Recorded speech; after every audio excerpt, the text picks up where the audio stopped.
வராகி தாயின் சக்தி வாய்ந்த சத்திய வாக்கு இது. என் தங்கமே, உன் வாழ்வில் நிகழ்வது எதுவானாலும் அதை மனதார ஏற்றுக்கொள். ஏனென்றால் நீ கருவாகும் போதே அது தீர்மானிக்கப்பட்டது. உனக்கான நேரம் வரும் வரை கொஞ்சம் பொறுமையாக இரு என் குழந்தையே. தர்மம் நிலைகுலைந்து அதர்மம் நியாயம் செய்கிற கலிகாலத்தில் நாம் வாழ்ந்து கொண்டு இருக்கிறோம். இப்போது நாம் பார்க்கும் எந்த இடத்திலும் நியாயத்திற்கும் நேர்மைக்கும் உண்மையான உழைப்புக்கும் உகந்த பலன் கிடைக்காத சூழல் நிலவுகிறது. நேர்மையாக வாழ்பவர்கள் அலைக்கழிக்கப்படுகிறார்கள். ஏமாற்றுகிறவர்கள், பொய் பேசுவதை அன்றாட தொழிலாக வைத்திருப்பவர்கள், பிறர் சொத்தை அபகரிப்பவர்கள், இப்படி எல்லோரும் சீரும் சிறப்புமாக வாழ்கிறார்கள். நிலை தவறுகிறவர்கள் தங்கள் வாழ்வில் நடக்கிற ஒவ்வொரு நிகழ்விற்கும் ஜோதிடம், அருள்வாக்கு என சதா அலைகிறார்கள். இதனால் அவர்களின் பிள்ளைகளுடைய வாழ்க்கை கெட்டு விடுகிறது.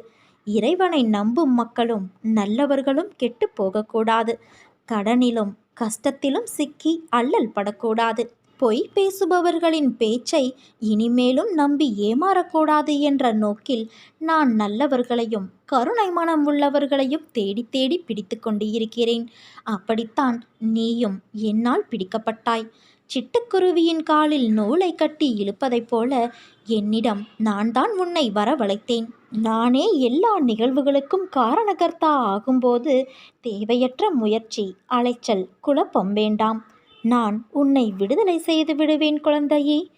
எந்த அளவிற்கு இப்போது நீ கஷ்டத்தை அனுபவிக்கிறாயோ அதைவிட அதிகமான மகிழ்ச்சியை நீ அனுபவிக்கப் போகிறாய் என்பதையும் மறவாதே. நீ என்னிடம் வைத்த பிரார்த்தனைகள் நிச்சயம் வீண் போகாது. நம்பிக்கையோடு காத்திரு, நல்லதே நடக்கும். பொறுமையும் சகிப்புத்தன்மையும் தான் தைரியம். அதை தொலைத்து விடாதே. எப்பொழுது பிரச்சனைகளை எதிர்கொண்டாலும் அது உன்னை கரை சேர்க்கும். சகிப்புத்தன்மை இல்லாத மனிதனின் நிலைமை பரிதாபகரமானது. பண்டிதராக இருந்தாலும் சரி, நற்குணம் படைத்தவராக இருந்தாலும் சரி, சகிப்புத்தன்மை இல்லாவிட்டால் வாழ்க்கை வீணாகிவிடும் என்பதை அறிந்து கொள். மனித பிறவிகள் தவறு செய்வது இயற்கைதான். மாயையின் விளையாட்டில் தாம் பக்தர்கள் தவறு செய்வார்கள் என்பது பகவானுக்கு நன்றாக தெரியும். அதனால் பகவான் எப்போதும் விழிப்பாய் இருந்து அவர்கள் தவறு செய்வதை தவிர்த்து தடுத்து ஆட்கொள்ளவே பார்ப்பார். பக்தன் தானே செய்யும் தவறுகளின் காரணமாய் ஆபத்தில் சிக்கிக்கொண்டால் நான் நேரிடையாகவோ மறைமுகமாகவோ காப்பாற்றி விடுவேன். நீ எங்கே இருந்தாலும் என்ன செய்தாலும் நான் அதை முழுமையாக அறிவேன் என்பதை நீ தெரிந்து கொள். இதை நான் வழக்கமாகவே கூறிக்கொண்டே இருக்கிறேன். நீ என்னை சார்ந்தவன், என்னை மட்டுமே சார்ந்தவன். ஒவ்வொரு அடியிலும் நான் உன்னை கவனித்து கொள்ள வேண்டியிருக்கிறது. உனக்கு என்ன நேரும் என்பதை நான் மட்டுமே அறிவேன். உன்னை கரையேற்றும் பொறுப்பை நான் தான் வகிக்க வேண்டும் அல்லவா? என்னை விட்டால் உனக்கு வேறு யார் இருக்கிறார் சொல்? நீ நம்பிக்கையோடு இரு, நல்லதே நடக்கும். என் திருவுருவம் யார் கண்களில் படுகிறதோ அவர்களுக்கு மிகப்பெரிய உதவி சரியான தருணத்தில் கிடைக்கும். மனதில் ஒன்றை நினைத்து கொண்டு இருக்கிறாயே, அது கண்டிப்பாக நடக்கும். அதற்கு தாமதமானாலும் தட்டி போகாது. வாழ்க்கையில் நீ சந்திக்கும் ஒவ்வொருவரும் உனக்காக அனுப்பப்பட்டவர்கள். வேண்டியவர், வேண்டாதவர், தெரிந்தவர், தெரியாதவர் என்று யாரும் இல்லை. உன் வாழ்வில் அவர்கள் வருவதற்கும் அதனால் விளையும் நன்மை தீமைகளுக்கும் காரணம் உன் பூர்வ ஜென்ம கர்ம வினைகளே. அதனால்தான் நீ எவ்வளவோ சோதனைகளை கடந்து விட்டாய். உன் கண்ணீர், துக்கமெல்லாம் முடிந்து இந்த மகிழ்ச்சியின் படிகளில் தடம் பதிக்க ஆரம்பித்து இருக்கிறாய். நான் உன் கரங்களை பிடித்துள்ளேன். தைரியமாக நம்பிக்கையோடு நட. நிச்சயம் வெற்றி உனது. உன் மனம் படும் வேதனையிலிருந்து விரைவில் தங்க ஜரிகை கொண்ட வாழ்வில் நீ நுழைய இருக்கிறாய். நான் அனைத்தையும் கவனித்து வருகிறேன். என் கண்களிலிருந்து எது தப்ப முடியும்? ஆனால் உன் தவறுகளை நான் கனிவோடு மன்னிக்கின்றேன்.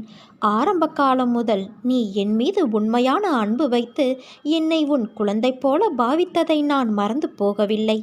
உன் மீது நான் எப்போதும் பரிவோடு இருக்கின்றேன். நீ என்றைக்கோ முன்னேறி வாழ்வின் உச்சத்தை தொட்டிருக்க வேண்டும். உன் பிடிவாத குணம், முரட்டு சுபாவம் ஆகியவை நிம்மதியற்ற வாழ்வை உனக்கு தந்துவிட்டது. சொர்க்கத்தை உருவாக்க நினைத்த நீ சந்தர்ப்பவாத குணத்தால் ஒரு நரகத்தை உருவாக்கி கொண்டு இருக்கிறாய். அதை நினைத்து என் மனம் பதைக்கிறது. கெட்டவர்கள் கெடுபலனை அனுபவிப்பார்கள். ஆனால் நல்லவர்களாகிய நீங்களும் கெடுபலன்களை அனுபவிப்பது ஏன்? இந்த வாழும் காலத்தில் ஒவ்வொரு நாளையும் ரசித்து அனுபவிக்க கற்றுக்கொள். கவலைகளை தூக்கி எறி. எதை எடுத்துக்கொண்டு போகிறோம் என்ற எண்ணத்தை வளர்த்துக்கொள். எதையும் என் போக்கில் விடு. சிந்தனையை என் பக்கம் திருப்பு. செய்ய வேண்டிய கடமைகளை மனநிறைவோடு செய். எதிர்காலம் சிறப்பாக இருக்கும். இதுவரை நான் எதிர்பார்த்தது எதுவும் எனக்கு கிடைக்காமல் இருந்திருக்கலாம். ஆனால் எனக்கு கவலை இல்லை. எனக்கு நான் எதிர்பார்த்ததை விட சிறந்த ஒன்றை என் தந்தை தருவார், என் அன்னை தருவார் என்று நீ இருக்கிறாயே, உன்னை நான் எப்படி மறப்பேன்? நான் உனக்கு என்னை வெளிப்படுத்தி கொண்டு ஒவ்வொரு நிகழ்விலும் உன்னோடு இருப்பதை உறுதிப்படுத்தி கொண்டே இருந்தேன். இப்போதும் அப்படித்தான் இருக்கின்றேன். ஆனால் என்னை காணவில்லை என்றும் உன்னை கைவிட்டு எங்கோ மறைந்து கொண்டேன் என்றும் மனதிற்குள் நினைத்து கொண்டு என் மீது நீ வெறுப்பு காட்டுகிறாய். நீ என்னை பற்றி நினைத்து கொண்டு இருக்கும் அதே வேளையில் நீ சற்றும் எதிர்பாராமல் உன் முன்னால் வந்து நிற்கும் எந்த வண்டியிலாவது என் சித்திர ரூபத்தை கண்டுவிட்ட மகிழ்ச்சியை நீ எப்படியெல்லாம் கொண்டாடி மகிழ்வாய்? அப்படிப்பட்ட நீயா இன்று இந்த நிலைமையில் இருப்பது? உன்னை நான் இந்த கோலத்திலா பார்க்க வேண்டும்? என் மனம் உடைகிறது குழந்தையே. சாதுக்கள் மூலமாகவும் ஞானிகளின் மூலமாகவும் மனதை இலகுவாக்கிக்கொள், சமநிலைப்படுத்து, பற்று நீக்கு என்றெல்லாம் எடுத்துச் சொன்னேன். ஆனால் நீயோ அதை காது கொடுத்தும் கேட்கவில்லை. நீ தாழ்ந்திருந்த போது உன்னை நான் காப்பாற்றினேன். நீ என்னை உதாசீனப்படுத்தவில்லை. உன்னையும் உன்னை சார்ந்தவர்களையும் உயர்வாக வைத்து காத்தேன். நான் இன்னொருவர் ரூபத்திலும் இருப்பேன் என்பதை உணர்த்து பிறரை உன் நாவினால் புண்படுத்தாமல் இருந்தாய். ஆனால் சமீப காலமாக நீ எப்போதும் சண்டை போடுகிறாய். கவலைப்படாதே, உன்னோடு நான் இருக்கின்றேன். உன்னை எந்த தீமையும் தீண்டவிடாமல் நான் பார்த்து கொள்வேன். என் குழந்தைகளை நான் ஒருபோதும் எந்த சூழலிலும் கைவிட மாட்டேன். வாழ்க்கையில் மனசாட்சிப்படி நடந்தாலும் மனக்கஷ்டமே மிஞ்சுகிறதே என கவலை கொள்ளாதே. கடவுளே உதவாமல் உன்னை நிராகரித்தாலும் நீ செய்த நன்மைகள், உன் நல்ல எண்ணங்கள் உனக்கு நிச்சயம் பலன் தரும். என்னுடைய பாதத்தை தஞ்சமடைந்த பிறகு பொறுமையை சோதிக்கும் பல நிகழ்வுகள் நடக்கும். எல்லாமே கழுத்தை பிடித்து நெரிப்பது போல இருக்கும். அதை கண்டோ கேட்டோ தளராமல் உறுதியோடு இருந்து நம் உறுதியை குலைக்கும் மனக்கவலையை விட வேண்டும். என் பேரில் உன் பளுவை சுமத்தினால் அதை நிச்சயம் நான் சுமப்பேன் என உறுதியளித்துள்ளேன். நான் இருக்க பயம் எதற்கு என்ற நான், என்னை நம்புகிறவன் என் வார்த்தையின் மேல் நம்பிக்கையை வைத்து தன் கவலையை விட்டுவிட வேண்டும். நான் வணங்கும் தெய்வத்தின் மீது பாரத்தை ஏற்றியாகிவிட்டது. இனிமேல் அவர் எல்லாவற்றையும் பார்த்து கொள்வார். ஒருவேளை பார்க்காமல் போனாலும் கவலைப்பட வேண்டியது நான் அல்ல, என்னை பற்றி கவலைப்பட வேண்டியது அவர், நான் அல்ல என்ற உண்மையை நீ உணர வேண்டும். அனைத்தையும் நான் பார்த்து கொள்கிறேன். நீண்ட நாட்களான உனது வேண்டுதல்கள் கூடிய விரைவில் நிறைவேறப் போகிறது. தயாராக இரு. நம்பிக்கையை இழந்து விடாதே. என் வாக்கு என்றுமே பொய்யாகாது. இதோ இந்த விடியல் உனக்காக காத்திருக்கின்றது. உன் எண்ணங்கள், விருப்பங்கள் நிறைவேறி நீ நினைத்தது நடக்கப் போகிறது.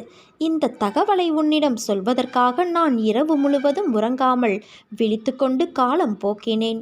என் அருள் அவரவர் செயலுக்கேற்ப செயல்படுவதை பார்த்து தெரிந்து கொள்ள என்னருகில் விரைந்து வா. என் அன்பு குழந்தையே, நான் இன்னும் விழித்து கொண்டுதான் இருக்கின்றேன். உன் பிரச்சனையை நினைத்து உறங்காமலேயே நீ காலம் கழித்தாய். உன் பிரச்சனைகள் எத்தனை பெரிதாய் இருந்தால் என்ன? என் கைத்தடி அதை நொறுக்கி போடும். உன் கண்ணீர் எவ்வளவு ஆழமாக இருந்தால் என்ன? என் கரங்கள் அதை துடைத்து உன் முகத்தில் மகிழ்ச்சியை முகிழச் செய்யும். அதற்கு தேவை நம்பிக்கையும் பொறுமையும் மட்டுமே. இந்த இரண்டும் இருந்தால் உன்னால் ஜெயிக்க முடியாத காரியம் என்று ஒன்றுமே கிடையாது.